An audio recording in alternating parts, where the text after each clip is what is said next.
आपका host Numan news today के साथ। बहुत ही ज़बरदस्त कल एक जो हमारा एक सकाफ़ती गेम था कबड्डी, जो कि पाकिस्तान बनने के बाद बड़ा खेला जाता था, अब उसके बाद दोबारा उसकी एक्टिविटी शुरू हो रही है। हुकूमत वक़्त भी और बाकी यहाँ पे लोकल इंतज़ामिया भी। तो कल जो 5 फ़रवरी है, कश्मीर डे है और गवर्नमेंट की गज़टेड हॉलीडे है, उसके ऊपर कल एक कबड्डी का टूर्नामेंट हो रहा है जो कि FTA city Sargodha road Faisalabad में हो रहा है, जिसमें कि 4 टीमें हैं।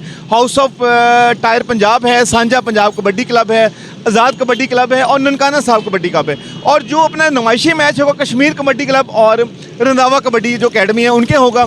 और इसको जो कर रही हैं कमिश्नर फैसलाबाद मरियम खान है, डिप्टी कमिश्नर जो नदीम नासर हैं, और उनके साथ साथ जो FTA के डायरेक्टर हैं अपना मोहम्मद आसिफ चौधरी साहब, वो इसको साथ मैनेज कर रहे हैं। और ये बड़ी ही ज़बरदस्त एक्टिविटी है। कल आप सुबह दुआ करें कश्मीर के लिए।